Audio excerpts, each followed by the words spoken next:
A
little suspense for everybody. Welcome to the stream. I am pretty excited about tonight for selfish reasons. The person we have on the show tonight, I actually haven't had a chance to catch up with for a very long time. This particular individual, you'd be hard pressed to find someone, especially, well, I mean, his influence goes far beyond the Ontario by far and beyond, because he's worked at a lot of different places. But I mean, he touched people's lives in a way that is a bit more profound back in Ontario, because he was teaching there for a while. Sheridan was blessed enough to have him as an instructor. I was blessed enough to actually catch him on one of his last years at Sheridan. You know, I think you'd be hard pressed to find someone who doesn't swoon a little bit at the mention of his name, because he was always regarded as someone who was actually going to tell it to you the way it is and teach it right from his heart directly into your brains. And he always had this way of just elegantly and sort of eloquently getting right to the point when it comes to animation concepts. He's made a couple books. He's still teaching, but he does that over at VanArts now, along with all the other projects that he's got up in the air. I don't know where he has time for it, to be honest. And I guess that's going to be one of the topics we're going to deal with tonight. First, we're going to bring in Scott. Scott is here as my co-pilot, so let's bring him in. Hello, Scott. Everyone. How's it going? Good. Hopefully we're not going to make one of these. You always get stuck with like the big reunion streams where I have someone coming in that I haven't seen in a long time, and then you're just sort of like, hey, yep. I'll just watch you guys get caught up. Yeah. That's really great. So I'm sure that won't happen tonight. You know, I'm sure Wayne and I have nothing to get caught up on. It's going to be fine. Don't worry about it. That's fine. I'm happy just hanging out, listening to the good times. Yeah. Well, jump in and tell me to shut up, because I do forget to do that every once in a while. It's my favorite pastime. Yes. Tell me to shut up every once in a while. Yeah, you're pretty good at that. Let's bring in Wayne. So Wayne Gilbert, everybody. Hello, sir. How are you? Hello. Welcome. Welcome to the stream. This is always a funny moment, because for people who don't know, we always have a bit of a preamble before we actually go live with the guests, just to sort of make sure that everything's okay. They got everything set up. We haven't spelled their name wrong or something dumb like that. And then we kind of put it on pause. They kind of get stuck in what I call the sad room, which is just really just like a dark space where they can see the stream. And then I just sort of bring them back, and we're supposed to just sort of keep the energy we had before. It is always a little bit difficult, but thanks for being a good sport, Wayne. My pleasure. So I don't even know where to start with you, to be honest. Scott actually poked me before the stream, and he's like, okay, so it looks like Wayne's worked on pretty much everything ever. Yeah, so just going through your history, it's amazing. You've written children's books, you've just done so much. Animator, background artist. Where do we start? Yeah. Where do you want to start? I would like to start by saying right from my first year at Sheridan College, thank you to Charlie Bonifacio, who was a classmate and eventually a colleague, a tremendously good friend, and absolutely a mentor. Jim McCauley, who was the finest teacher that Sheridan College ever had. He could have made a feature film on his own, all aspects. And Louis Cravagna, who at Nelvana taught me so much about background watercolor painting in particular, which is an area I spent a good part of my career in at the beginning.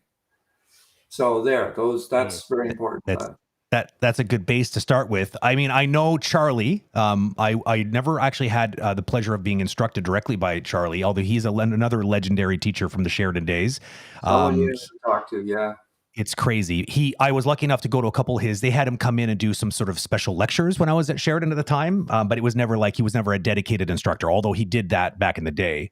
I remember the one thing about Charlie that always reminds me, like whenever I hear the word, I was like, oh man, that's that legendary guy who way before the internet was a thing, Disney was sending stacks of like scenes up to his like layouts, basically up to his place in, I don't know where he was staying at the time, somewhere in Ontario. It was unheard of that Disney would like let the stuff out the door, and Charlie still lives in Oakville. And as far as I know, I believe he's I saw him a couple months ago. He's the first person that Disney let work not in the studio, work remotely. Yeah. So he showed me the setup that his whole setup that Disney had him. It was amazing. Yeah. That's crazy. I think it wasn't on Mulan that he did that on, if I remember correctly, because I remember he wasn't the lead animator on Eddie Murphy's character, the dragon. I don't know why I'm drawing a blank at the character's name, but I believe he was doing it. That's right. Yeah, yes. Mishu. Yeah. That's that's legendary status right there for sure. We got to get him on the show. It's that absolutely has to happen. I'm gonna have to reach out. Yeah. He's a director at DNAG now. Oh, is that what he's really? Whereabouts in Montreal or? Well, he's in Oakville now, but I believe he will be in Montreal in the near future. Oh my goodness.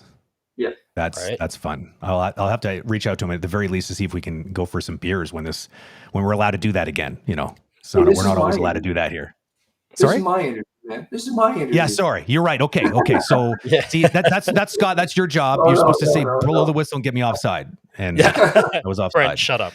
I know. There we go. Good. So all right. So you laid down some shout outs. Maybe we could touch a little bit on, like you said, because I remember you when I had you at school, I didn't even have you for animation. I had you for background painting. That was what you were teaching. And I think that's because, like you said, that's probably what you were doing at the time. So it just made sense that you were sort of bringing people into the world, the professional world that you lived in. Get us a perspective on what was like, and what did you work on back then? Well, at Sheridan, I did at the time, 3-year classical animation program. So I did all of the animation, but I took a real liking to the background painting component. It was illustration when I was a student, but I took a real liking to illustration or background painting. And I always applied for a background painting job. I had an animation demo, but Leach Rankin Studios in Toronto was doing a very strange film called Witch's Night Out. Very strange. I watched a clip of it just before the stream. Yeah, and it's very 70s. And John Leach said they didn't have any openings for background, but they wanted me to start as an assistant animator. So I did, and within a few months, Gene needed some help in background, so I was at one studio in the morning animating, at the house in the afternoon doing backgrounds, and then I've eventually full-time backgrounds until the end of the show. And then Nelvana, there's some weird stories. I'm gonna sneak them in. Do it. And Nelvana, when Witch's Night Out ended, I was looking for work, and I went to Nelvana and I applied for a background painting job, and they said, your portfolio is the best one, but the person we're going to hire has more experience. Yes. Why would they tell you that? So I said, I just said, okay. But a week later, about a week later, the producer called me because I knew her. She worked at Leach Rankin with us, and she said, "Would you come in to do a test for an assistant animator?" And I was a bit of a pain in the ass. I said, "No." And she said, "What?" I said, "Well," That's I said, awesome. "Come on." I was told I had the best portfolio, but they're hiring someone with experience. She said, "Listen, just calm down. Come in." So I did the test. Oh, So I man. did the test. I started as an assistant animator, and that was going on for a while. We were doing half-hour television specials. Romeo and Juliet, Intergalactic Thanksgiving, Take Me Up to the Ball Game, Easter Fever. And I got a chance to do some animating also, but then Patrick Lubert, one of the three owners of Nelvana, came down and said, "You still interested in doing backgrounds?" I said, "Yeah." So I switched into the background department and worked on a number of the half-hour specials, and then Rock and Rule. Yeah. Rock and Rule was really cool, but it was a 1.5 year project that went on for 3 years. And I said, "That's it. I'm done." Wow. So they talked me into being the art director for the commercial department. And then I decided I wanted to go freelance. I wanted to get out of that chaos. So I was doing freelance work. And the weird thing is that Nelvana kept hiring me to do freelance work. So I was making more money freelancing than I was working full time at Nelvana for them. So, and then to get to where you'd like to go, after those years of working in the studios and freelancing, Tom Halley, the then head coordinator of the animation program, called me up and said, "We would really like you to consider teaching in the International Summer School," which was 3 summers. So I said, "Sure." Well, but I've never taught. What do you want? He said, "Well, media and rendering, your background, painting, I think that's something that we would really like." So I said, "Sure." And I was sitting at home. I was living by myself at the time, doing this big freelance job for Nelvana, and really way overpaid for this job. And Tom phoned up and he said, "How are you doing?" And I said, "Fine." We had a bit of a chat, kind of going nowhere. And I said, "Tom, why are you calling?" "Well, he said, "Is everything okay with teaching?" I said, "Yes." He said, "Okay, so have you signed the contract?" I said, I haven't received a contract." "What?" I said, "Okay, what's going on?" He said, "Well," he said, "classes started today." I said, "What? I don't have you haven't told me what I'm teaching, when I'm supposed to teach." I don't man. So I said, "I got to finish this job. I can start next week, but not this week." So I'm teaching media and rendering. He said, "Oh no, you've got media and rendering, layout design, and an animation class." I'm not prepared for any of that. What is this, a clerical error, or was this the plan all along to pull you into the volcano? I don't know. So that's amazing. I spent about 3 weeks with big sweat stains under my arms while I was trying to teach and things. Wow. And that eased into. So I taught the International Summer School at first, and then was freelancing with studios, and then they asked me to teach full time. So it eased into that. And then I think it was about every third year, after every 3 years, I took time off to work. I went to Taiwan twice to work. I was in England working for a while. And then I'd come back and teach for 2 or 3 years and then do that. Okay. And then after, Jim McCauley, man, phenomenal. Charlie B, just amazing, learning with them as I was teaching. And then Zach Schwartz, who came in the summers, he was one of the founding members of UPA. And Zach was at Disney during Fantasia, Snow White, and Bambi, and those movies. So just phenomenal. I used to spend Friday nights with Zach and Jim. We'd go to Bronte and have fish and chips, and then go to Jim's house and talk about animation. Oh, that's awesome. It's great. Yeah. Okay, that book. What's his last name? Is Zach? What's his last name? Schwartz. So, yes. Okay. True or false? That was didn't Brian LeMay publish a book that was called "And Then What Happened"? It was like a book on story, and it was like a self-published book. I still have a copy, and it's pure gold. It's pure gold. It needs to be reprinted. I remember I actually reached out to Brian. I'm like, you should get that back out there, because it's amazing. Yeah, but he can't, because it's not his. Exactly. It's not his, and it's now it's a part of the estate, right? So it's a bit trickier to do that. Yeah, well, I was, when I talk about the Friday nights, Jim McCauley and Zach Schwartz wrote that book. Yes. Okay. So it was both of them. Jim and Zach would take me out for fish and chips, and then I'd go to Jim's apartment where Zach was staying, and I would sit between them, and they'd talk about how to word things. And they would get into arguments. And then they'd look at me, and I was a baby compared to them. You know, they'd look at me and say, "What do you think?" Pretty much saying, "I don't know." Most often it was, "Jim, you said exactly what Zach said. Zach just said it differently." Oh, that's so funny. So all you guys have to do is figure out the wording, because the information you're giving is the same. Yeah. And then Zach, that was amazing. Zach gave me all of his Disney notes from the early days. And these are like, this is when bigotry and prejudice and I can only imagine at its peak. And then he asked, he gave me the book, and he asked me, because it was all or typed, so we copied it. My wife Tracy edited it. Zach gave us the thumbs up, and then it just went dead. So Brian took it over and published it on behalf of Sheridan College. Yeah, that's what I remember. And then I had no idea you were involved at the beginning. No, and then Zach's wife Drora, she wanted it to go further, but then I think Kai Pindle wanted to get involved with it somehow. Oh, and wow, that's right. I just said, look, if you guys will just stop, stop, give Tracy and I permission, then we'll do it. The problem with that book is that all of the references are so outdated, you can't even get copies of those films. Yeah, that's true, because it was referencing like the golden era of Disney, a lot of the films back in the day. But it is still, in my opinion, one of the best books on story for animated films, at least, that's ever been made. It's pure gold, and I always talk about it like a legendary thing, like the Holy Grail. And no one's seen it, because unless you went to Sheridan or knew somebody at the time, because it was a limited print, because it was all self-published, right? Yeah, that's crazy. Yeah, I've got a couple of copies that Zach signed for me up here. And I tried, when I was at ILM, someone contacted me, and I tried to sort the whole thing out, but I'm not sure, there were a few names involved, and it was just, someone has to make a decision. That's it. Yeah.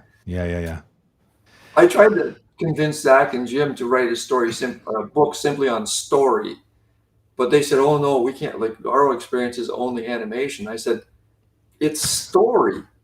Yeah, no matter what. But neither of them felt they could. Oh, someone just posted a link to Rock and Rule. Yeah. Oh yeah. Check that's gonna be a trip. Enjoy that. Enjoy that. That is quite a. I'm trying to remember who was the musician? Was it Iggy Pop? Who was the main? Like there was a rock star at the time that was involved in that. Lou Reed. Lou Reed. Wow. Debbie Harry, Cheap Trick. Oh, yeah, Iggy Pop. No, Iggy Pop, but Lou Reed was in it. He did Mock's voice. Iggy Pop. That's right. Exactly. It's a great film. You should check it out. It's old school, but it's awesome. It's weird. Now, you have to keep in mind, Lenora Hume is a good friend. She was executive producer there. She started as a camera person at Nelvana, and years after, she became an executive producer at Disney Television. But when that movie was finished, we were at a theater and they were screening it, and I mean, it's 83 minutes long. Yeah. And there are 30 minutes of finished color filmed animation cut out of it. I had no idea. Wow. The original screening was? Okay. That's because before they went into production, I'm going to jail now. Let's do it. Don't say any names, Wayne. I don't want to be culpable. But before they went into production, they had Frank Thomas and Ollie Johnson come up to look at it and see what they were doing. And the advice they got from Frank and Ollie was, "You're not ready to go into production." And they basically said, "Thanks," and then went into production. Of course they did. So, but everyone out there listening, you have to remember, this is almost every animated production. They go into production before they're ready. Oh man, I really wish that wasn't true. Watch the documentary on Zootopia. Oh yeah. You know? Yeah. So the art direction changed 3 times. So all the backgrounds we did were changing. The story kept evolving. So this is painstaking animation that's done, and there's some beautiful animation in it. Hand done. This is before the digital era, so everything was hand painted, digital, like no digital cells. All of it hand painted cells. Backgrounds were painted by hand. It was a different era back then. You want totally something fixed? If you want something fixed, you do it over again. That's right. You literally throw it out. There's no undo. Oh my God. I've got some original backgrounds that they're precious to me. Oh man, are they framed? They got to be framed. No, here's another story connected to that. Is that years afterwards, I asked Lenora if I could get any of my original backgrounds. Okay. And she said, yes, everything's in a warehouse. So she gave me the keys to the warehouse. I opened the doors, and there was a pile of boxes, not stacked, a pile of boxes. And the only way I could find the backgrounds was to find the light boxes. The rest were all acetate and paper. Yeah. And I don't know for sure, but I heard that the rest was lost in a fire. Okay. Or not. Someone just sitting on it like a little gold mine that it probably is at this point. Interesting. Yeah. But like every studio I've worked at, I mean, I worked with amazing people, really just super talented, focused people. Well, so let's fast forward a little bit, because there was that stint where you were doing things at Sheridan. You were working there full time for a while, but then you did leave. And if I remember correctly, you left to go south at that point when you did leave. I believe maybe there was a bit of a stint freelance before that, but I know you eventually ended up down in the San Francisco area, basically. Right. There was a bit of a bridge in there. Lenora, who I mentioned, was opening Disney Canada. Oh, that's right, Disney Toronto. Yeah, right. she felt, and she justifiably so, that there were so many talented Canadians in the States that they wanted them back. Totally. So she asked me if I would be the studio senior art director and co-direct the second project. So I said okay. I went in to Sheridan and said I'm done. We started. So I was responsible for hiring all of the artists, and then took on the art director's role, and it was really just at the early production stages of A Christmas Bell. It's Beauty and the Beast 2. Right. And I got contacted from somebody at ILM to see if I was interested in going down there. But then I was handed the script for the second production, and they said, we want you to co-direct this. And I read it. I said, do we have any say in the script? Yeah. Well, no, that'll come from Los Angeles. I said, so we have no say. I said, we have no say in this script at all. She said, no. I said, hello, ILM? Oh, so man. I went for a couple of interviews because I was really nervous. I wasn't a computer person. Right. But they said, no, come in as the animation area manager. You go to all dailies, you work on the creative notes and all this stuff. But Jim Morris, the president, sealed the deal with me because he wanted to start a short films division. And I'd made 2 short films at Sheridan when I was teaching. Mm-hmm. And I thought, oh, this is great. Unfortunately, George Lucas didn't want a short films division, and he didn't support it. Oh, man.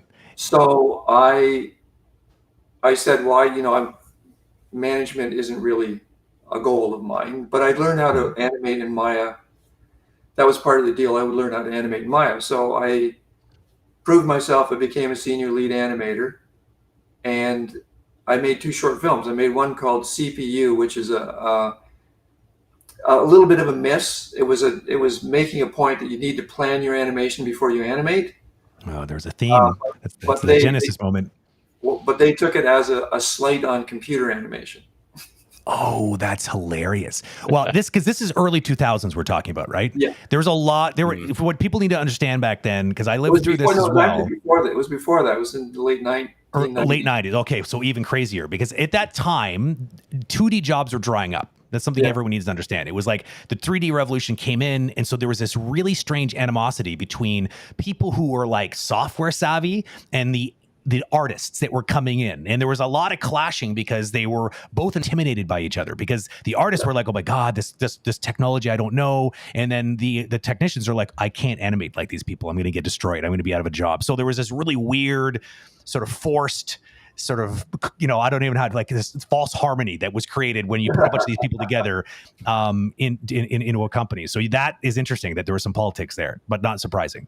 Oh, right. But there were some really cool things happen too. Like, for example, Jamie Wheelis, who became a very close friend, and he has his own studio now. He was the animation director for commercials. And before, my first run at animating was not on any of the film projects, but he said, will you please come and do a commercial with me? Because as I said, I'm Canadian, not self-promoter, but worked a lot with people in helping strengthen the animation. That was part of my job description, strengthen the animation. So I went over and I looked at this commercial. And I said, wow, this looks like a lot of fun. And so I looked at the storyboards, and it was weird. Okay, do you mind if I do an animatic of this? And they said, okay. Oh, what? And then, yeah. So I had an iMac and my digital video camera. So I animatic the whole commercial. I actually did like key frames for the animation, but it was weird. This is a Ziploc sandwich bag that popped open at the bottom, and they marched. So anyway, hold on. And this is ILM in their commercial department, right? Just to make sure I have my facts straight. Okay, good. Yeah, but this is talking about bridging the gap. Yeah. So then Jamie said, okay, I'm going to get you to animate these shots. I said, okay, that's cool. He said the rig should be ready in a few days, and I said, well, wait, no. Can I talk to the guy who's going to rig this? Why? So that it's rigged the way I need to animate it. So Jamie said, sure, cool. I forget the rigger's name, but I did all these drawings, and with the animatic, I showed how I wanted it to move. The guy he said he wanted to kiss me on the lips because he had it rigged, I think, in a half a day to a day, and we never had to revisit it. Big surprise, because you had a conversation about what you needed, right? Right. Shocker. So it took a while, but that led to the Creature Wranglers. Tim Naylor was one of them. I forget the other one. So the animators had access to these two tech guys. Yeah. Anything that you wanted with a rig, I just call up Tim. Tim, this is happening. Okay, I'll fix it. It was great. Right. And then they started to let the animators have input on how things were going to be rigged. And then another guy, absolutely love this guy, really close friend of Jamie's, John Helms. He was a technical director. And when I had my first short film ready to go, I remember I'm from traditional animation. So I had dope sheets. And it was like, not because the animation, I didn't have to put dope sheets for the animation, but this is how I wanted the lighting. This is how I wanted the effects. Oh, wow. Right on the frames. And John just looked at it and went, okay. Wait, you've planned all of it out already? What? Yeah. What? Who does that? No questions. That was it. Oh man. And then a few years later, I had enough. Like, I still have them. I have full animatics for Shortchanged, Night Train. There's Pump. The other one, Decision Makers. And so we were trying to figure out, because friends wanted to make another film, and I wanted to make this goofy one called Night Train, but I had another full animatic for one called Let Go. And George Al-Qassima said, no, this is the one we have to do. So I said, okay. I developed it, evolved, and just so anyone out there who's interested in storytelling, it's not easy. No, it is not. This was almost a 10-minute animatic on how stupid decision makers are.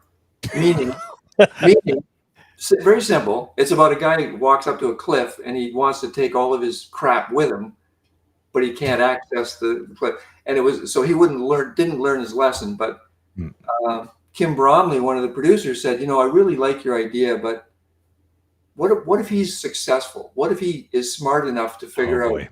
So I just went, oh, damn. Okay. So I went Gotta home have for a the happy ending. weekend. I went home for the weekend and I thought, that's it, man. This is going to be easy. So I redid the whole thing in a few weeks, showed it to everybody, and then we made the film Let Go. I don't think I've seen this. Well, is it out there like in the wild? I can still see it? Yeah, it's on YouTube. Oh, okay. No, it's on Oh, man. Vimeo. Yeah. Okay, I gotta go check it's on that out. our website. But it's not a commercial film. It's a serious film. And how long is it? 5 minutes. Okay. But remember, it was when it was done. So, but the success of that film it's called Let Go, and it means letting go of things that hold you back. Right. Well, within a year, 37 nonprofit organizations in the California area asked to use it. Oh, man. And then in this one meeting with all of these people, I was kind of overwhelmed. A guy came up to me and said, I'm a social worker and I work at San Quentin with the people on death row. And I was wondering, would it be okay if I used this on death row? Wow. He said, okay. Okay. How do you answer that question? Yeah. He said, should the time arrive that somebody is faced with that, would you like to be there when we show the film? I said, no. Wow. Then I said, if it happens, let me know. I don't know if I can do that. Yeah. But then it was a short time after that, we moved up to Vancouver. So I don't know. So it never happened. You didn't get pulled into that very intimate and strange encounter. But even now, it's been a couple of years, but every year since then, I would get one or two requests from clergy from any denomination, and I found out that Deepak Chopra is using it in his seminars. No way. Deepak is using it. Yeah. Wow. Holy man. Now it's driving me crazy because I can't click on the link, so I'm gonna go check it. Really? Chances are I've seen it, and I just didn't know that you were behind it. So that's probably what happened.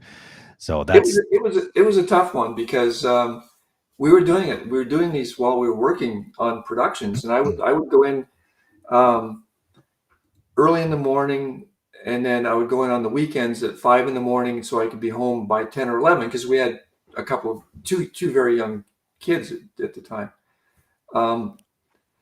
And I ended up doing a lot more than originally planned because many of my friends who wanted to help, they just got too busy with shows.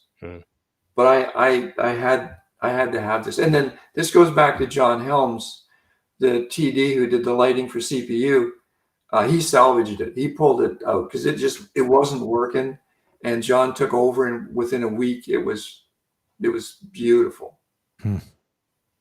Some people are just gifted at that, closing something like that. Like it's, there's an art in it. It doesn't matter if it's film or if it's games. It's like there are some people out there that are really good at conceptualizing and getting something going. And then there are other people that are like good at being the grunts, the soldiers, getting it done. But then there's the other people who are really good at closing projects. Because I mean, it takes a special person who has the self-discipline to be able to close and make really hard decisions, but also B, and this is the most important ingredient, of course, is they have good enough instincts to know what you're going to get away with by putting it out and shipping it like that versus something else, right? And I feel like it's very rare. They're unicorns, people that they are able to balance that razor's edge between those two worlds. That brings to mind another extremely special person to me, George Sacalario. He was an IT person at ILM, but he was a musician, a composer, phenomenally talented, but he was an IT guy. So when I was asking around, I said, does anyone know a musician who might be interested? Because I'd like an original track for this. And so they introduced me to George, and we were sitting in C Theater at ILM, which is this enormous theater. Two of us. They're screening this hand-drawn animatic. And I'm thinking, man, I hope he's interested. Because I listened to his one of his demo CDs at the time. Okay. So when it was all over with, he said, I've got this one piece that might be suited to it. Because I wanted, my description was a dirge, the heave-ho. And he gave it to me. And he had this one song called, I think, Journey of Soul. and it was really close to what I wanted. So we talked about it, and so he did it original. Now ILM was amazing. We had one paid, but 1 or 2 free sessions at Skywalker Sound because the guys at Skywalker Sound fell in love with it. Mm-hmm. We had musicians, this full Skywalker Sound thing. Like, it was overwhelming. That's cool. Their mixer board is the size of my backyard. It's just insane.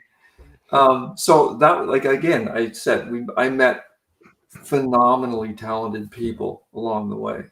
Yeah, and even in surprising places, like this guy just being an IT person at the company, but also happened to be a creative genius when it comes to music. It just seemed to be a collection. Well, I mean, ILM at that time was really just they were sponging up all the talent they could get, because at the time they had a lot of things going on. They had the film division, they had the commercial division, which was was bankrolling a lot of the films, I find, from what I hear, anyways. Because no, that's not true. The commercial division was breaking even. They weren't doing. Oh, really? Interesting. Yeah, oh, yeah. Wow. But they had LucasArts, which was doing all the video games. Video game stuff. Yeah. Yeah. I always had this assumption that because their films were so good, like the VFX that they were putting into the films, because that's a very difficult market to make money. The margins are not very big. But it wasn't then. Anyways. It wasn't then because ILM was the studio. Right. So they could just charge what they needed to charge, I guess. Right. And I'll tell you, we had way too much time to get our shots done. We did. Don't say that out loud. We did. Sounds like a luxury. Not like that anymore. It's not like that anymore. But we did. Yeah. Well, bidding wars are. So that's why I was saying that, like, the profit margin started to drop because other studios at the time, when James Cameron opened, they were matching quality, but ILM got a lot of, they were called 911 calls. Can you help us finish this film? Right. Yeah. They're a household name, so it's like the Ghostbusters, right? You got a problem with a VFX shot, then you call ILM, obviously, because that's who does these things. That's what it was. But because when competition picked up, jobs were spread out more. The studio that did Matrix, they became competitors. Oh man, it's like the Wild West. Well, that's when the profits started to go down. But they had, like, the big thing was they had to look at planning. I mean, the reason that you had so long to do your shots was they would just let you dick around with it for a week or two. And they changed their minds, That's right. Yeah, the time burn there. I mean, so this is something I wanted to dig in on here a little bit, because you've mentioned this a couple of times. Planning is a theme, and I wanted to ask you a very point blank question, because it sounds very clear that planning was an issue back then. Maybe there was excuses because it was the pioneering days of 3D, so like no one really knew what they were doing. 2D people were coming in. 2D people typically had to plan a bit better because, as we both know, well, they were supposed to, right? Because you couldn't just, like, it's not like you get these in-betweens for free like you do in software. You had to literally know the shot was going to kind of work.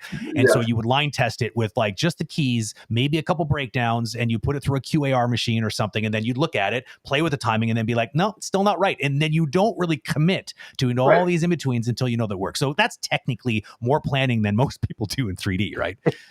Absolutely. Yeah.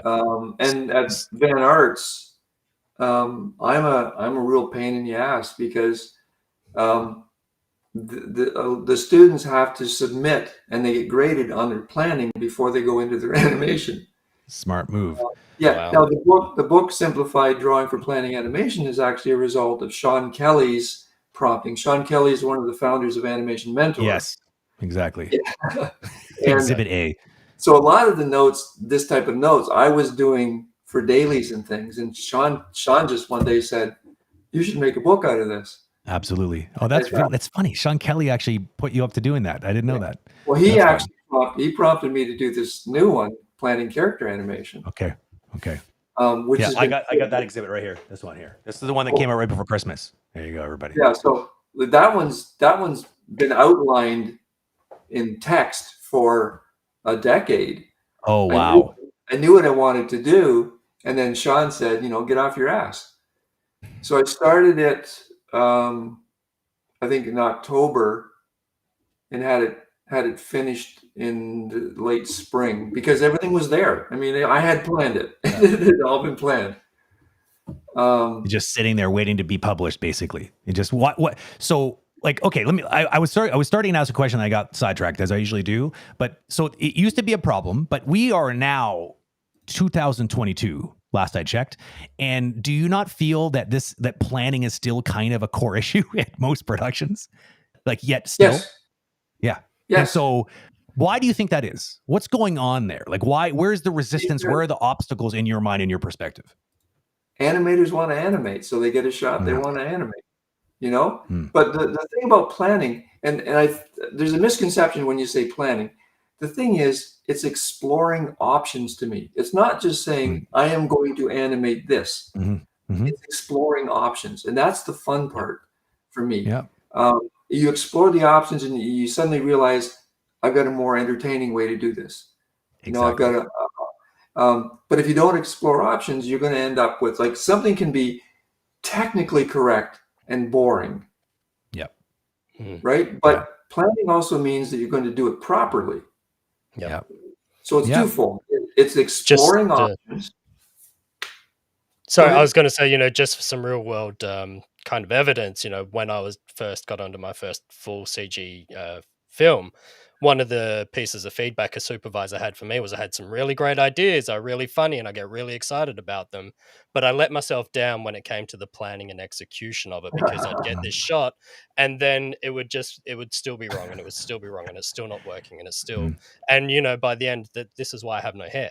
Because I'm sitting there going, but I know it's a great idea. Like, why can't I do this? And he said, it's the plan. Okay, but here's an example, because I planned my animation. And I will say that in one of my reviews was they said, thank you for not giving up on preaching planning. And you got more shots done on that show at a higher quality than anybody else. And we know it's because you planned. Now, there was a show when Men in Black 2 came in. And now I always had my planning checked. It's not like I can plan it and say, that's it. I show it to people. But when Men in Black 2 came in, Barry Sonnenfeld said, I would like you, there were 4 or 5 of us, I would like you to come up with some gag ideas for the worm characters. And I thought, they're not the nicest designed characters. Yeah, they're awkward. But they're mercenaries. Yeah. So I said, okay, well, the other people around me started to animate. They had the worm characters doing the military crawl, so they just started animating. I think it was like a half a day or a day, and I did 4 animatics that are 4 different gags, and then I showed them to the person in charge to figure out which one to do. Sure. So he chose the bazooka one, and these are on my website also. Yeah, that's the one that made it in the film too, isn't it? The bazooka one? No, none of them made it into the film. Oh, really? Not even one, huh? Oh, that's interesting. I thought this is the first Men in Black. It's been a long time since I've seen that. No, Men in Black 2. Sorry, this was Men in Black 2. Okay, how many have there been now? 4? At least 3. I just don't know how many. There's 4. There's 4. Yeah. Yeah. Okay.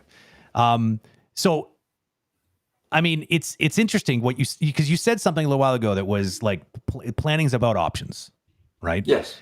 And I think that is something that, like, because from my perspective, what that means to me is that allows you, like you said, it avoids the tendency to just go with the first idea, because the first idea, like you said, might work, but I feel like a lot of animators these days, especially for some reason, I don't know why, they find themselves in a situation where they're getting very good and they focus on moving things well on screen, but they forget about the entertainment component of that. Like we are, like you said, everything's story. We're storytellers first. We use our understanding of human motion or just motion in general to tell that story. But like it without the story, without the idea, without the gag, it's empty. And it's like really literally worth nothing. So planning helps you get to hopefully a better idea. The chances of a better idea are increased with doing a little bit of planning. Yeah, absolutely. And hopefully, in my advanced years, I've decided I'll kind of speak up quietly on the interweb or whatever it's called. And so I'm posting things on Twitter. And the one thing I'll look at it and think, am I going to get in trouble? I don't want people yelling at me. So recently I posted one where there's a guy sitting at a computer, an animator sitting at his monitors, you don't know whether it could be harmony, it could be 2D, it doesn't matter. Yeah. And another person says, or the animator says, okay, got it, I'll start planning. And the other guy says, no time to plan, just animate. So the third panel is the guy, it's going rotate, translate, click, key, curves, all this. And then the fourth panel, the other guy comes in, he says, that's crap. The animator goes, that's what you asked for. Zing. Oh man. Yeah. I don't have time to plan is otherwise known as one of my favorite expressions. There's no time to stop for gas. We're already late. Yeah. That's my favorite expression. Well, from Disney, it is, paraphrasing, spend half your time planning. Oh man. And or 50% of your time planning.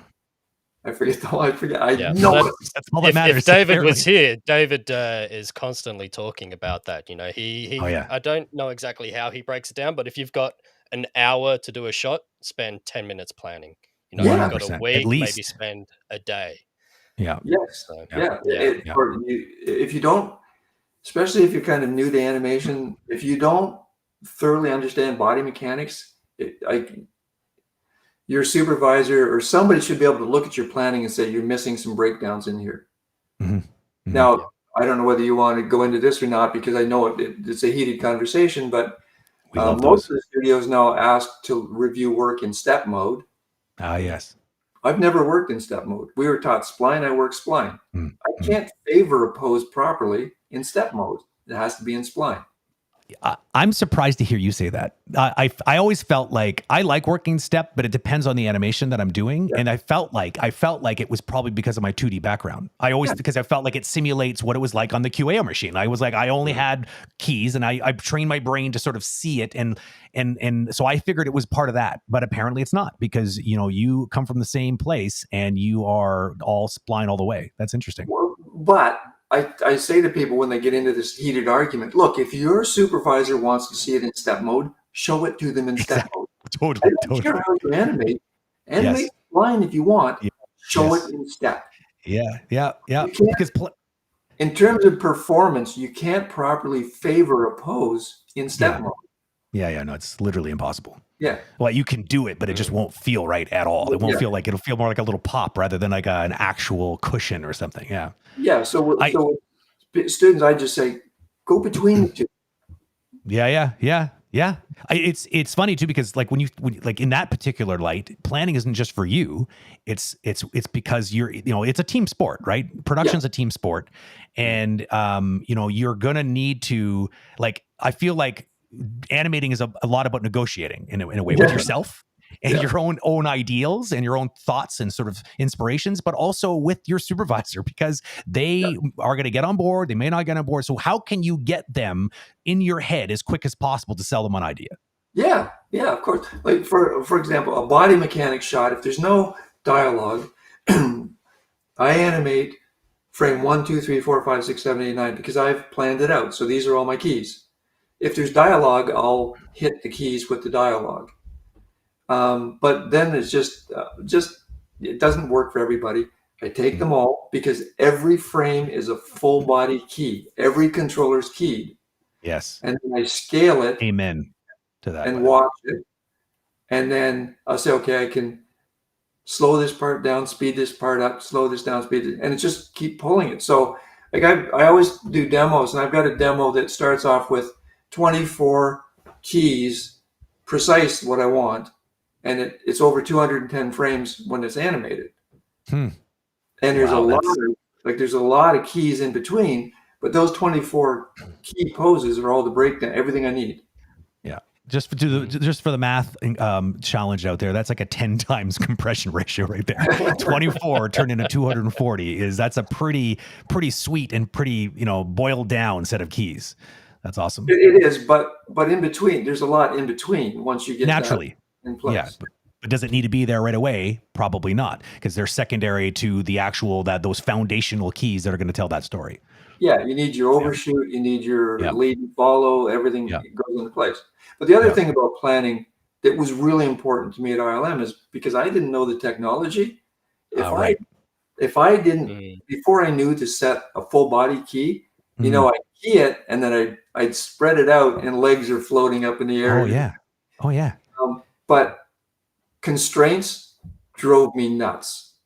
Like, I did not understand those until You're not alone. I know until Dave Sidley explained it to me 94 times. You counted.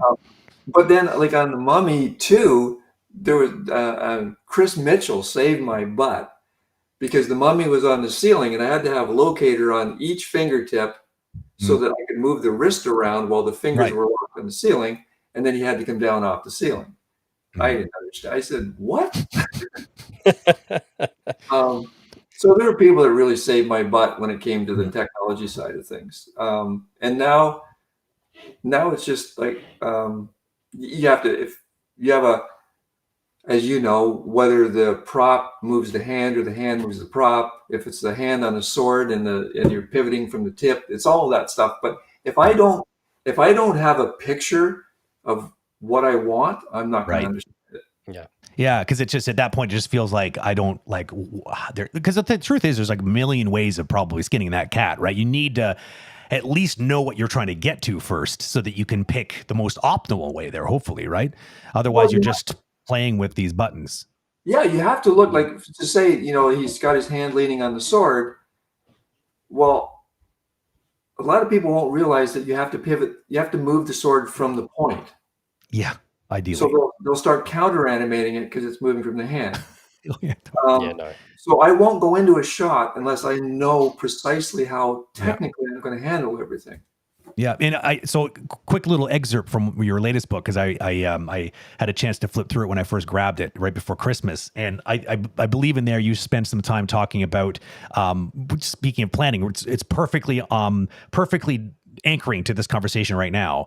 The idea of taking a look at your rig and asking yourself spaces. Do you want your head to be in world space or in neck space or in chest or hip space? Like, because if you figure what you don't want is like days into it going after counter animating literally everything and then going, maybe I should have just, because we all know making the decision later has a tendency to make your whole animation look kind of like this the entire time, because now of course offset to a different space. That's my best impression, by the way. Well, that's going to be a meme. You can't imagine how many times I've looked at a file, someone else's file. Oh man! Taken the header neck orientation, deleted all the keys. What are you doing? Change the space, and they end up with 8 keys instead of 8. Exactly. You're like, don't worry, it's going to be fine. But there's 100 keys. They're so important. Because you're counter animating every single micro movement in that body. Watch this. Yeah. Well, one of the blessings I ever had on a TV show was the animators were in charge of their own layout. So we set up the characters, we set up the props, the cameras, everything. And just having that control made the blocking pass go so much quicker, because we had everything set up the way that we were going to be animating it. All the spaces were figured out for us. It was time saver. Well, with Twitter, as I was saying, I've been posting these, this is what you're talking about, where there's a guy and he's standing like this, and he just says, "Hey, Doc." I turn my body, but my head won't move. So that's the Doc says, "Check this. Go to your channel box and check this." Yeah, there's another one. Yeah, there's another one where the guy says, "When I walk forward, my knees bend backwards, and it hurts." And then when I turn around, my elbows go the other way. It says, "Hey," it's "Hey, Doc," and then the doctor explains what you have to do. Or the helicopter hand. You've had that, the helicopter hand. Oh, of course, the gimbal locking helicopter hand. Go ahead, I like those ones. Yeah, I know, but like with that one, I've had so many people say, "Oh yeah, turn on the gimbal." No. Yeah, I know, dude. I swear to you, I'm so with you on this. Whenever someone says that, I'm like, you don't understand the problem. Like, if you think that's going to fix it, then like either you are making like you're not getting the poses you want. That's for damn sure. If you're using gimbal mode to like gimbal, just show like when you're in gimbal mode in Maya, it just shows you the broken gimbal, but you don't avoid it. So yeah, that's funny. I always laugh. I get a good chuckle when people say that. It's like, oh, haha, that's funny. Yeah, and this is an RLM because I wasn't a technical person, but when they ran into that problem, I guarantee you, not being a technical person, 95% of the time, and this is in the early days of CG, 95% of the time, it was the animator's fault, not the computers. It had nothing to do with the rig. The animator messed up their workflow. So fix your workflow. Yeah. The graph editor will tell you that you went 360 degrees on it. Sure will. It's math, Move the basically. key back up. Yeah, it's just, that's why you go, oh. Well, I mean, and that added to that animosity I was talking about earlier on. Like, it's like you have the tech people who get these things. You get the artists. Like I watched a lot of people try to switch from 2D to 3D, and it just never took. They just couldn't. Yeah. I don't know what it is. I remember like even training some of them in Toronto at the time, because when Disney Canada shut down, there were a lot of people looking for work, and there was a bunch of work popping up that were in 3D, because at that same time, luckily, there was 3D jobs popping up. But I remember people in my class that were like, they could animate circles around me because they had been doing it for a lot longer than me, and it felt weird to have them come. Hey, Brent, can you come here for a second? I'm like, yeah, sure. My bouncing ball, is it any good? And I'm like, you tell me, man. What are you talking about? There's these weird technical blinders that people get when they get stressed and intimidated by the technology. For some reason, they just can't transition those skills. Some do, and they make a huge living out of it. And some people left the industry because of it, sadly. Yeah. I'm seeing some things in the chat here. Like someone mentioned the Euler or Euler filter. And you don't have to use that if you animate properly most of the time. Yep. And what you're saying about the 2D transition, we went down to SIGGRAPH in Los Angeles once. Disney had laid off a bunch of traditional animators, and there were like a few of us interviewing these people, and there was one that I felt could make the transition, and they hired 10, and 9 of them were let go because they couldn't make the transition. And that was because their demo reels, although the animation was good, they were only doing the 1 and 1.5 second transition shots, not full animation. And then they didn't know how to teach computer animation when I went to ILM because it was too new. That's right. It was new to begin with, let alone having enough people to have enough experience to be able to then explain it. And the biggest problem is you would need someone who's an animator first, who had already gone through it, like the Spaz Williams of the world, right? People who made the transition because they were just naturals at it. They needed to be the ones that teach people because they needed to speak in a language that animators would understand, probably, right? Well, but also you mentioned it earlier. There are some phenomenal animators, but they can't teach. That's painfully true. And when I was in the computer part of the training, the supervisor, a couple supervisors would come in and they'd get on the keyboards and they go, "Oh, this is the way I do it." Yeah, that's it. Right? Easy, right? And then they'd leave and I'd go, "What just happened? What did I just witness?" Dave Latour, a friend of mine, he started the same day, so we kind of sorted things out on our own. He learned faster than I did because he was much younger, but it's just weird. I look for the simplest way to do something. That's all there is to it. Yeah. And so I just wanted to talk a little bit more about the book too before we run out of time. Just so you know, how these streams usually go is we try to leave a little bit of room at the end for people to ask the question. So chat, if you are listening, just make sure you put a Q call in there so that I can pick them out of the chat easily if you have a question for Wayne or just in general. So just I'll grab them towards the end. I'll probably go on for another maybe 10 minutes before I do that. But the book. So the themes are always about planning, right? But like what kind of tips like that do you get into when it comes to like give people a little tease for those who have never actually opened up any of your books before? What are some of your most famous for sort of philosophies when it comes to planning for animation? Well, the first book, Simplified Drawing for Planning Animation, that is, you don't have to do an illustration to plan your drawings. You plan your animation. You don't need nose hairs and sweat stains and pimples. This is a simplified body. So it's based on understanding the simplified structural anatomy of a body. And that applies to all human bodies. So that's what that book is about. And so it's like a shorthand for a body, basically. It doesn't have to be a perfect looking character. Yeah. That's the best way to put it. Absolutely. And the book is written backwards because the important information at the end is boring. It's drawing cubes and cones and cylinders and understanding 3D. If I started the book with that, nobody would have read the rest of it. So I wrote it backwards. You sly guy. The last go ahead. says, now start here and go the other way. Yeah, that's awesome. I didn't mean, I honestly, I don't even, I didn't remember that it was backwards. I've read the original Orange Book like so long ago. But to answer your question about planning is, and I'm going to post a Twitter thing. I'll do it tonight in your honor. Nice. It's all animation books talk about when a character is doing an expression change, they're looking one way and then they look the other way. But you don't do it like that. You put an arc in it. Typically. Right? Yeah. Wrong. That's an option. Sacrilege. That's an option. The character could go up and over. 100%. You're looking for arcs. The character could lead with their body and then snap their head. Yeah, they could lead with their head. That's performance. Totally. Yeah. What if they lead with their head? That's saying that their attention has been taken. If they lead with their body, that's saying that their attention has been taken, but what they're looking at is more important. Totally. And then they'll turn. This is where animators really fall down. Yeah, because they just do. They do not animate what's below screen. Oh yeah, that is, man. You're in my head with all these pet peeves. That's so amazing. It's so true. Just because you don't see it doesn't mean you shouldn't be thinking about it. That's for damn sure. It'll show very quickly if you didn't think about it.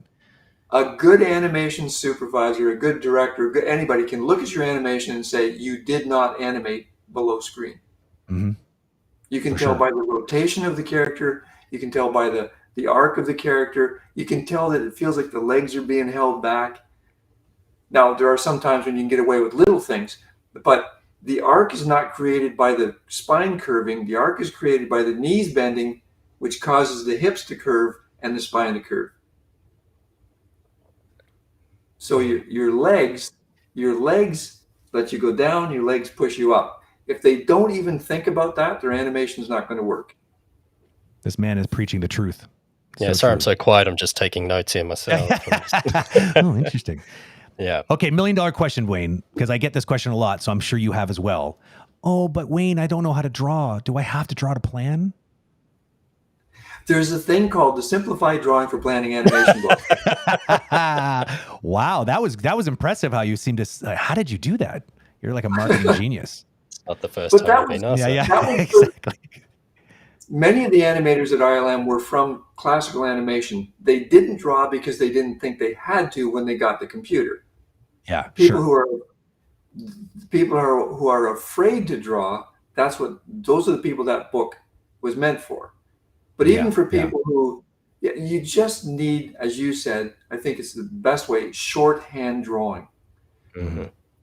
You can clearly define what you want the character to do without any detail at all. Yeah, they don't need to look pretty. They're not gonna ship with the movie or the game. It's just for you, right? No, well, or maybe your supervisor. The first big section of the new book, Planning Character Animation, is a ball and legs, as you see. Yep. Not because it's fun to animate a ball and legs. The ball represents our hips. Yep. And when we understand how our legs and hips move, that influences everything above that. Absolutely. So I tried to deliver it in that sequence. Know this and add this.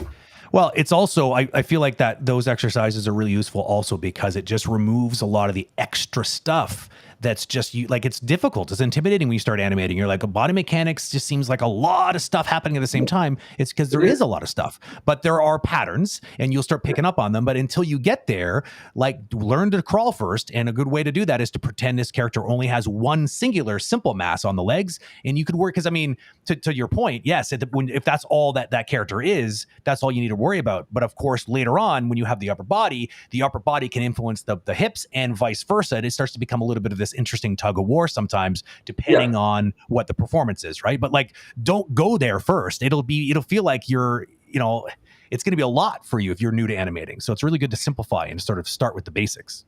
It is. That's why I really focus on the hip area, because if you bend your knees, your hips tuck under.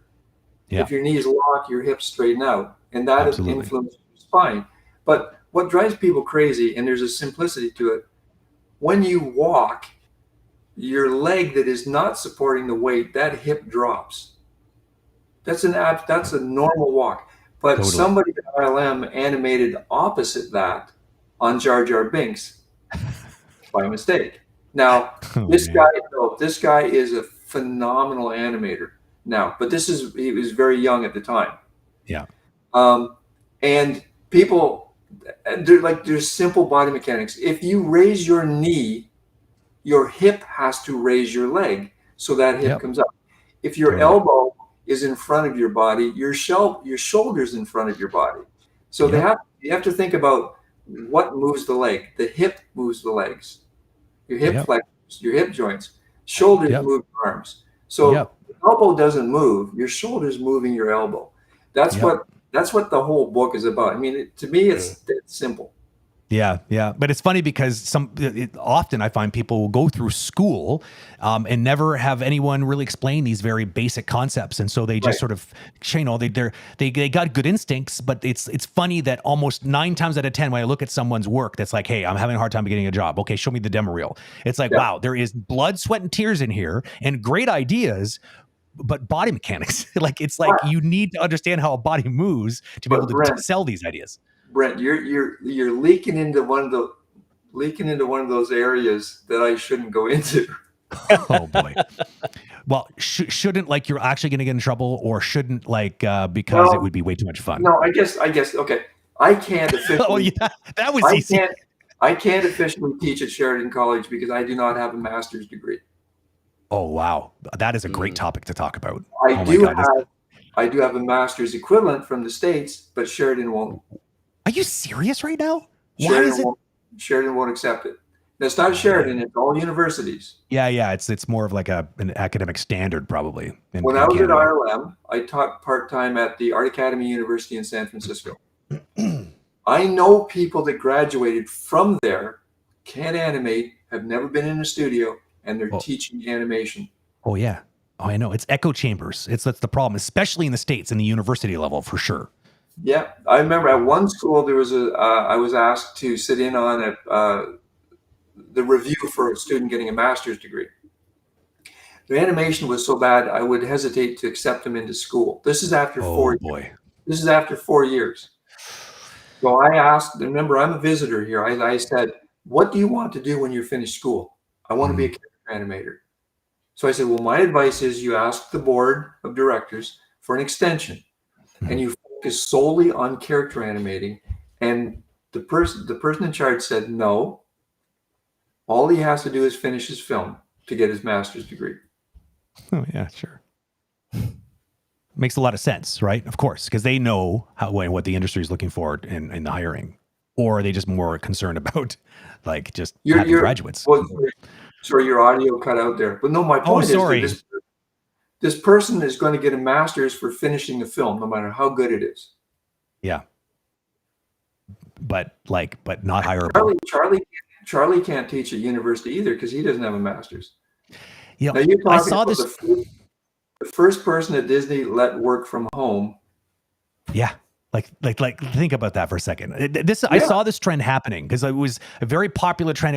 It was first in the States, but it started happening in Canada, where colleges, even Sheridan, started upgrading because they wanted a market that they could have a bachelor's program. And because the moms and dads that are sending their kids to school, and I know this is a fact because I'm often at those open houses, and the moms and dads' number one question is, will my child be able to get a job without a bachelor's degree? Because, back in my day, that's what you needed. And it's like, oh God, this question again. No one cares about your bachelor degree. Yes, theoretically back in the day, it might've made it easier to cross the border and work in the States, but that boat has sailed. The only people care about right now is, can you animate?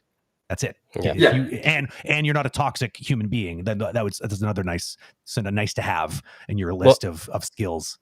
I think it would be nice to kind of just backpedal a bit here, Brent, because we get that. I'm having way too much fun bashing the academic. With Wayne being the head of animation at VanArts, I don't know if it's a good idea to be bashing schools, but there surely are benefits going to a school. A school.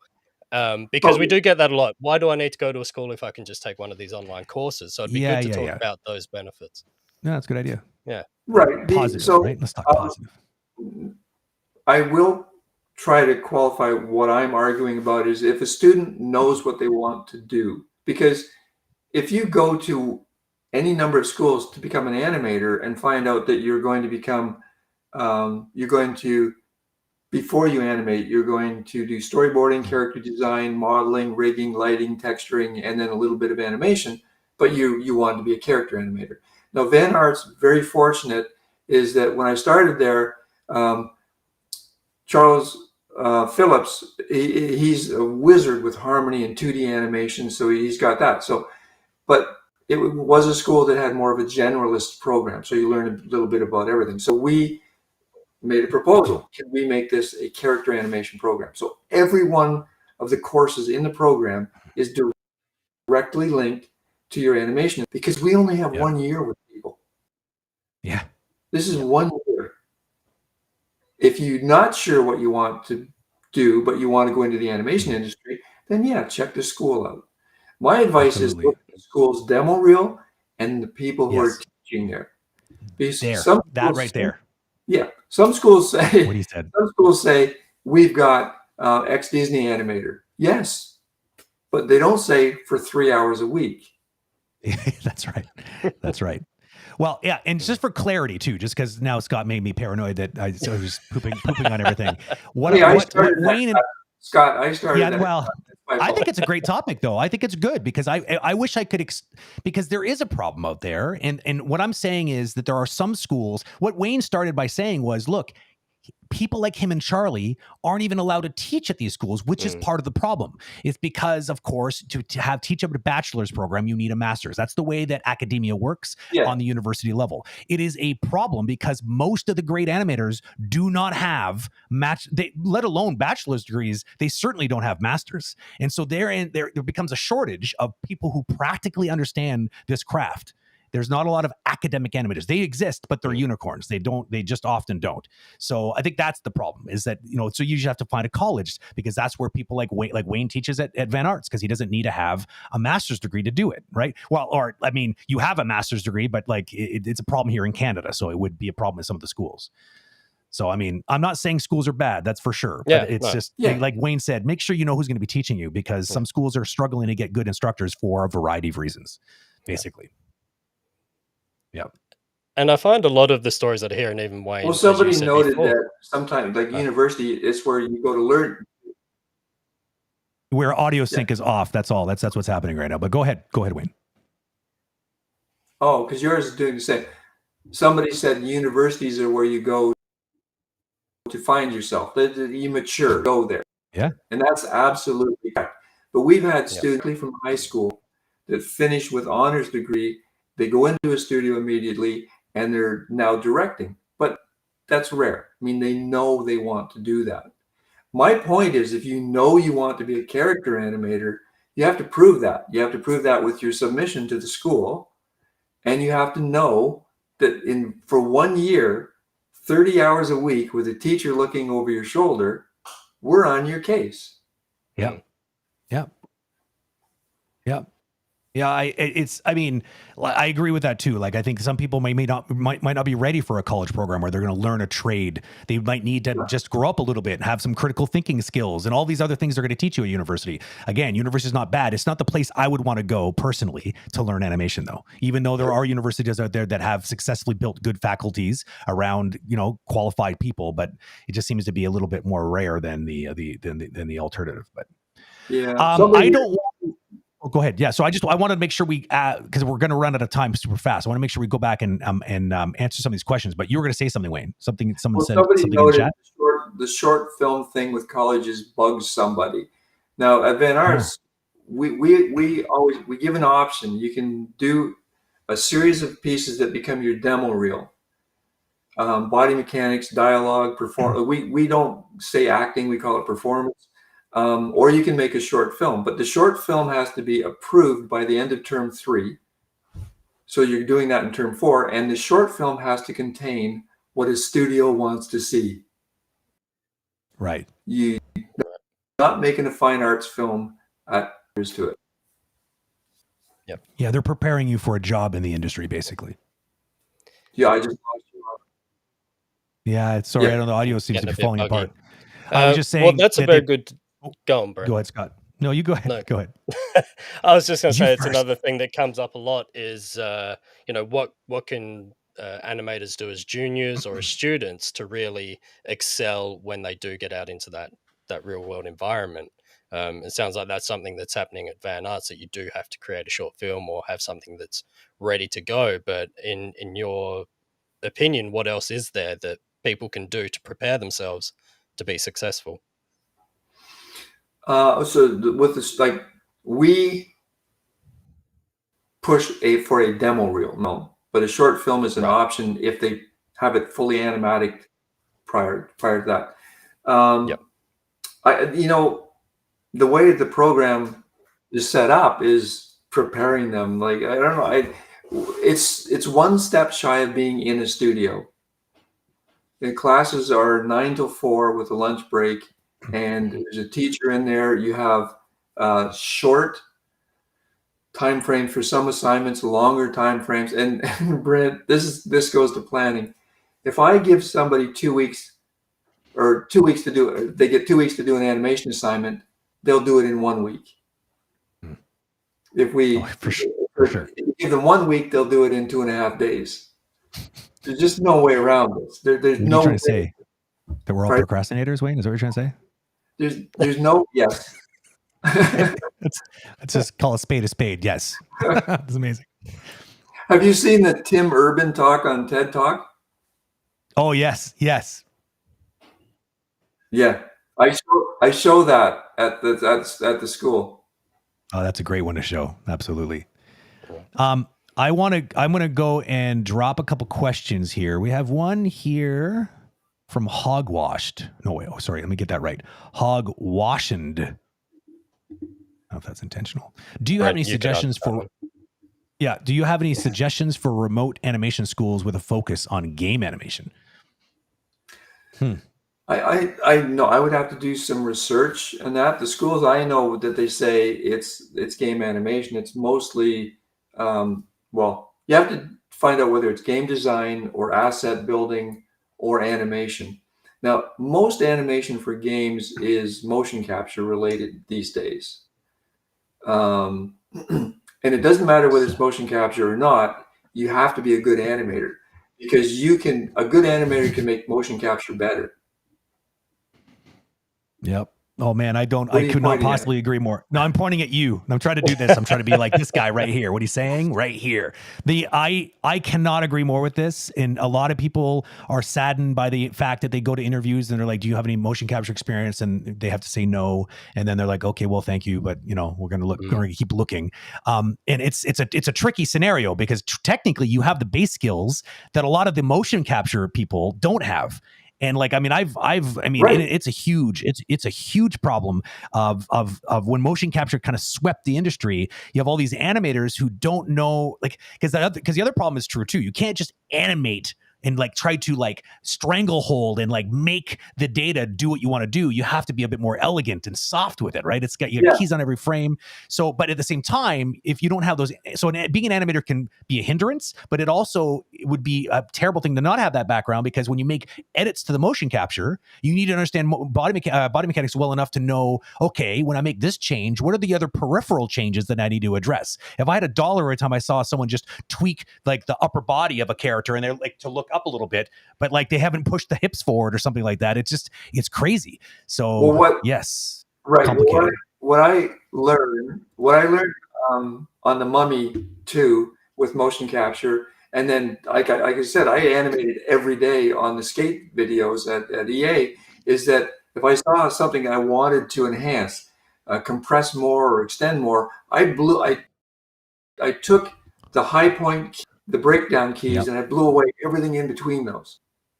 Absolutely. You have your poses. Yeah. But as you said, it's not part of the body. It's the whole damn thing. You have to think the whole thing. You cannot, it's so tempting to be like, oh yeah, just tweak the upper body. Yeah, no problem. It's like, nope, it is so much more involved than that. You can't think like that because it's going to end up looking like poop, like a discombobulated bad Frankenstein is what it's going to end up looking like. Yeah. I think so. What Wayne said, I totally agree with regards to the schooling. I mean, there are a lot out there. I mean, I'd be self-plugging a little bit by saying that iAnimate does have a game, like a whole series of game animation related stuff. It's all specifically on animation. It's not about game design. Although I I think truly, if you want to teach a game animator to be truly prepared for the industry, you should be teaching a little bit of game design. That's what I think. Yeah. But because you're at the end of the day, you are part of a game production. You need to understand the medium. Just like it would be weird to go work on a film as an animator and have no understanding at all about film and story and cinematography. You don't need to be an expert on those things, but it would help to kind of at least understand them a little bit.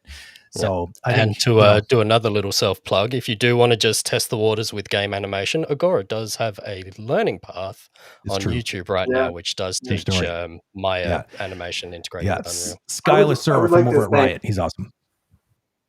Go ahead, Wayne. Sorry. Yeah, I would like to thank V Plant or Plant. She's amazing. I would just like to thank somebody here who's mentioned a couple of times. Before Animation Mentor went online, because I know Bob and Sean well, I knew Bobby and Sean when they were in school, is they asked me to do a lecture called Animating Force versus Animating Form. So I had a riot doing this. It was... and I asked a couple of times if I could update it, but I didn't get a response to that. But the reason I think people like it is because I went out and I did these actions. Like I wanted to show how swinging a heavy sledgehammer, how the body works. I had a bunch of tree stumps in the backyard I wanted to take out. So I did the sledgehammer out in the backyard. Killed two birds with one stone. I love it. And then I did draw-overs talking about things. Oh, that's awesome. But it was also peppered with a lot of drawings, paper, like traditional types of drawings. And somebody asked about encourage students to keep drawing after VanArts. And you mentioned life drawing. We teach life drawing the way, now Charlie Bonifacio credited me with this. I'm crediting him with this. So we might have both did it, but we created a course at Sheridan College called Life Drawing for Animation, which is the simplified drawing for planning animation book. I mean, it's all in there. I took it from that. So life drawing is really important if you're thinking like an animator, not just drawing what you see. Yes. And Brent, you know from traditional animation training that we didn't have characters to draw from, you know. No. So it's actually understanding the simplified human anatomy that will make your life drawing better, your character designs better, your planning better. And the best book for that one, other than Simplified Drawing for Planning Animation, is Bern Hogarth's book, Dynamic Figure Drawing. Great book. Very good book. That book changed my brain when it came to understanding drawing. Because he kind of breaks it down into prisms, right? Basically. He breaks it down, into geometric shapes, simplified geometric shapes, but he explains why they are those shapes. Yeah. Bridgman's books, Nicolaides, Peck, they're beautiful books, but they don't explain it the way Bern Hogarth explained it. So if you want, true story. I was going to say if you want one book in your library, I'm going to say if you want 3 books in your library. That's right. If you got room for 2, then, because obviously it would be the planning for animation would be if you only have room for 1. I mean, let's face it. But 2, then you go splurge, right? Yeah, that's a good book. It's a very good book. I'll coin I didn't coin it, but I will echo a phrase that Werner Zimmerman, a life drawing instructor at Sheridan back in the day when you were there. He often said, because he was very big on life drawing, and he's still to this date one of the best life drawing artists that I know. He's very, very good. And he would say, for animation, it's particularly important to draw what's there, not what you see. Yeah. What's there. And you need to, so the simplification allows you to shorthand it to kind of draw what's there. It doesn't need to be like, you don't need to have it understood, all the wrinkles and stuff like this. Because especially in 3D, those things are often taken care of for you. So what you do need to know is what's the underlying structure and posture, line of action. Those are the most important things. How can you study that, and how can you, I once told people that if they were really shy about life drawing, if they really, really are shy, they could get better at this by simply just finding some sort of inspiration. Like there's online life drawing classes. You can look through like Sears catalogs for you Canadians out there, myself included. Just anything that had a bunch of poses of people. You can find them anywhere, but then take your character rig and just pose. Don't animate. Just try to pose. Train your brain to see a pose, understand what's the most the quickest way of getting there, recreating it, and putting it on the rig. Yes, and I'd like to say hello to Lee Williams. Thank you, Lee. Oh. The thing about simplified human anatomy is it makes it easier to talk about how the body moves. Yeah. An animator has to know how it moves, not just how it's constructed, but how it moves. Yeah. Yep. And like I still fascinate students when I tell them, I always do this thing early in a class or a workshop. I'm like, everyone just take a second and put their like left hand on their right shoulder. And then what you want to do is you want to raise your arm, but push down. Don't let your clavicle raise your shoulder. And you're going to be mystified to find out that your shoulder doesn't go further than this. You require your clavicle to bring it all up there, which is why it pains us supervisors all the time when we see no clavicle animation, because that's not how the arm works. The clavicle is an extension of the arm. It's part of the arm, basically, for all intents and purposes. Yeah, it dictates the arc that the arm moves in. Absolutely. And your deltoid touches your ear. That's how high it goes. Yeah, it is. Yeah, and I do another thing. Yeah. Oh yeah. We have to, but we don't have to know all of the muscles, all of the veins, the ligaments. We have to know how the simplified sections of the body move. Yep. Well, Brent, that's one thing you're always talking about, and you spoke about it with Marco Folia, is animators in a way need to be scientists. You know, like you need to get in there and figure it out and how things work. At least like pseudo engineers, you need to be curious. You need to understand like the basic mechanism that is a body, and you don't need to like Wayne said, you don't need to know like the names of the muscles or even the bones. But what you do need to know is what are those main players there and what are they doing basically. Otherwise, you're kind of lost. I'll go back to it. If you have to be careful. Watch people's butts when they walk. Hey Wayne, come on, you're gonna get people into trouble. Said you have to be careful. So at the school, what we'll do is we'll take masking tape and put it at the top of the pockets on their jeans, and then walk down the hall, and you can see how the tape moves. Well, sorry, we just had some weird. If anyone wants an African herbal doctor, something just popped up in the chat. I already deleted it. My bad. Now you can't do it. I saw that. They're always distracted. They always show up at the end of the show, and everyone's like, "What's happening?" Yeah. I have. Okay, Wayne.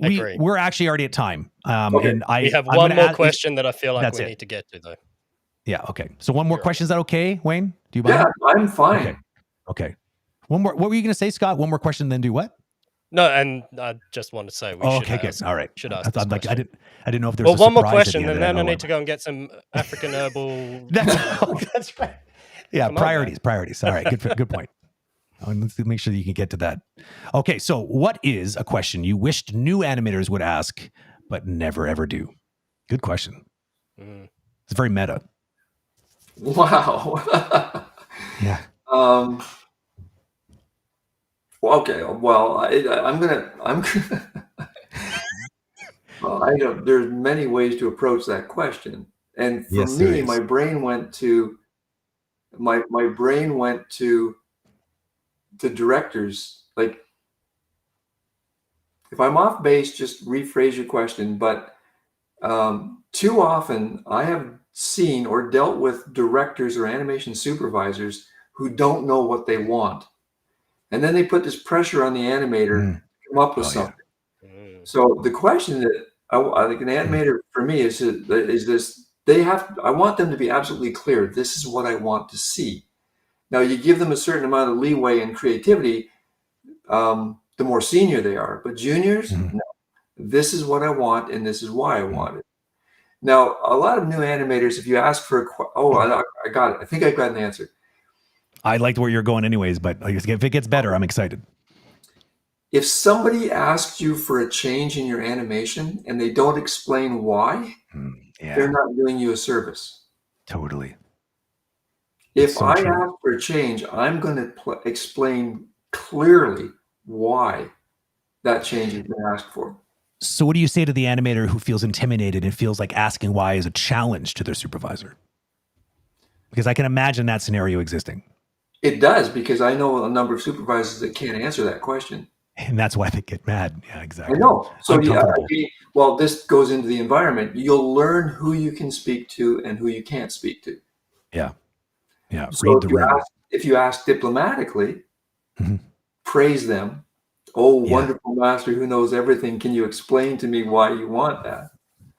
But it is important. It is, if you're asked for a change and you don't understand why that specific change has been requested, ask, can you explain to me why you want me to do that? Yeah, and I think the key there is because when you're new at this, you're learning. So that's the key, right? So you might even be in a crappy job on a crappy project, but if you can at least learn while you're there, then it's valuable because, and you're going to learn by actually understanding the context by which those changes are being asked from. That's worth its weight in gold right there.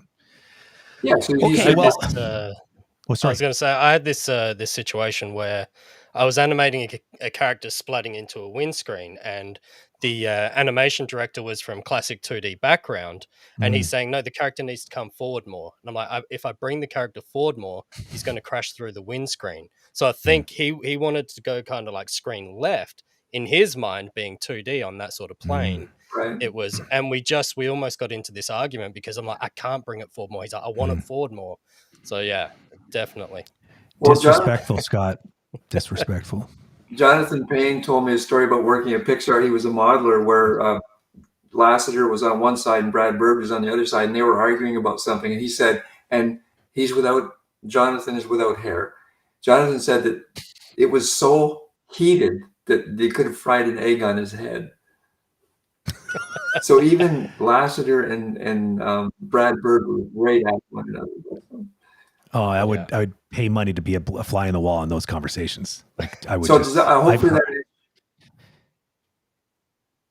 hopefully that answers your question about what I wish new animators ask. Is that like justify your request, and not in an aggressive way, just a please.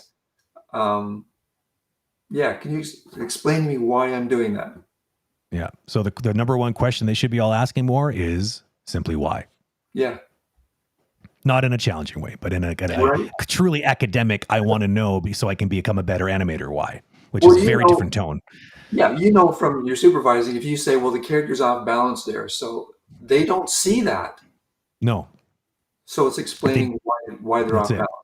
Yeah, if they did see it, then it wouldn't be off balance, probably. Right. It could be momentum, or it could be plain and simply he's off balance. If momentum is an issue, it has to be explained a different way. Exactly. Wayne, I don't want to overstay our welcome. I'm always worried about keeping people here longer than you originally signed up for. No one ever listens to me, and I get a feeling that someone might be listening to me, so I'm fine. Don't worry. There's about an audience. That. You have a captive audience. It's your call. No, I will. What I'll do instead is just drag you back into another conversation at some point. That's the way I'm going to do it. So this conversation is not over, even though it's over. Thanks for being here. It was awesome to have you here. I'm sorry about the audio delay that seems to be plaguing the end of the stream, which is always a little bit tricky to navigate, but we made it through anyways. It was great catching up with you, Wayne. I wish you all the best. Thank you for all your wisdom. Thank you for personally for me, because I think, you are one of those people that sent me off on this trajectory that I have been enjoying for a great number of years since. And I know that there are many, many people who are in the same category as me. As a matter of fact, a quick shout out in chat for anybody who Wayne has influenced in their life. Would be awesome to see. I'm sure there's many. I think Pam Rose was saying they were class of 87 or something earlier in the chat. Yeah, there's definitely some Wayne Gilbert. There's a bunch. Oh yeah, for sure. Yeah. And if anybody wants to know where my demented mind goes, then Wayne Frederick on Twitter. There you go. Yeah, his Twitter handle is right there in his little name box, so you know where to find him. Scott, thank you for being here tonight too. It was awesome to have you, bud. Thanks for having me. Thanks. It was great meeting you, Wayne. Thank you. Okay. I will see you both very, very soon, hopefully. And thanks again, Wayne. You're awesome. Yell at me anytime you want. Okay. Yeah, I'm going to do that. You're going to regret those words. Talk to you later. Bye. See you, everyone. See you later. That was fun. Honestly, it's kind of a blast to get caught up with someone who had such a huge influence. Like Wayne, like he was just, I can't overstate how much people would linger on Wayne's teachings back in the day. And everyone was very sad to see him leave Sheridan. But obviously he's gone on to continue helping people. It seems like wherever he goes, he ends up being a bit of a coach anyways, which is awesome to hear. And of course he continues to put out books that are absolutely, and I mean, I'm not saying this because he was on the show, absolutely worth the money. I did ask him before. I didn't want to put him on the spot now, so I decided to wait till I actually let him off the hook here. But I think it'd be kind of fun for people who haven't bought his book to maybe even see if we can do kind of like a special edition signed version of his book. So I'm going to follow up with Scott to sort of see if there's an appetite for that, and we'll figure it out. I'll get Wayne to send me a box of signed ones, and then you guys can somehow find a way of paying me, and I'll send them to you. Because I mean, I'm a little bit sad that mine's not signed. I'm not going to lie to you. So with all that being said, thank you, chat, for being here. I'm sure there's people in chat. I mean, it's always hard with the handles. People don't always call themselves their name in handles. So if some of you are from back in the day at Sheridan, then awesome to see you, kind of at least see your handles that are cryptic and totally not jogging my memory. But I have a feeling that some of you are out there in chat. I know Pam's from Sheridan. And I feel like I saw a couple of the somewhat familiar names, and I saw a bunch of people that were interacting that made it feel like there was a bunch of Sheridan people. Anyways, regardless, these videos are also posted on YouTube as well as on Twitch. So you might be, when you're listening to these words now, it might not even be live by that point. And so I'm sure at some point it's going to reach more of the. Oh, there we go. Lee Williams, 79 to 82. I was there back in the mid 80s. It was like literally right before Wayne left.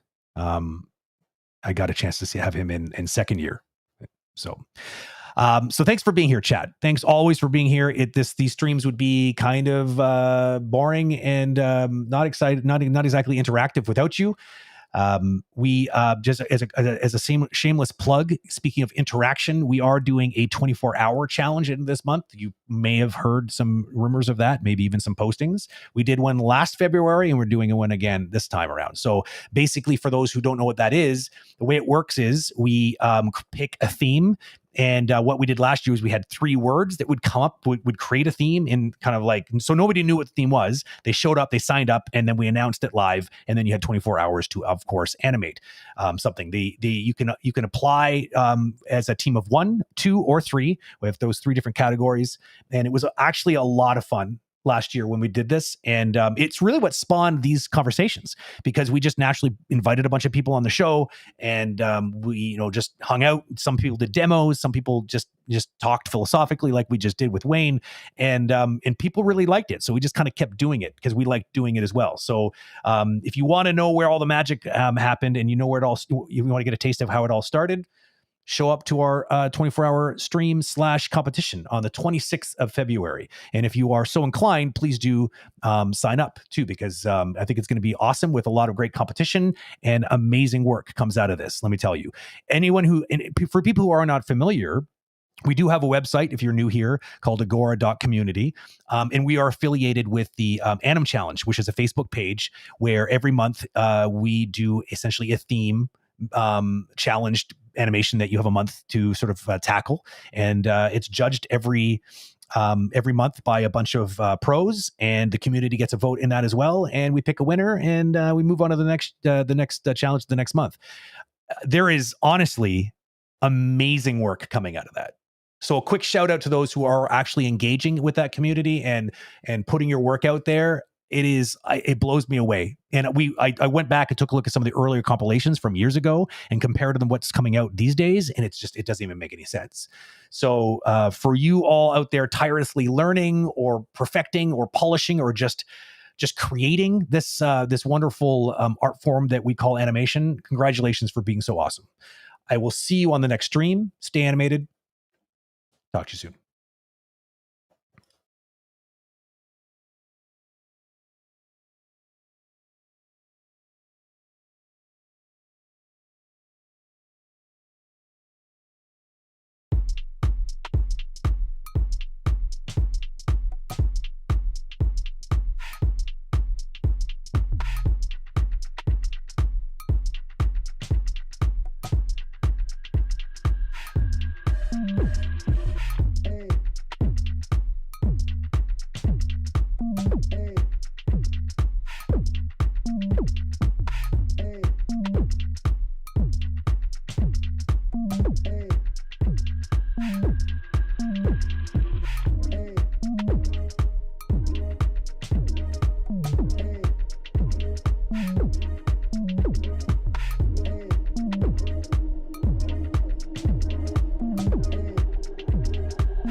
you.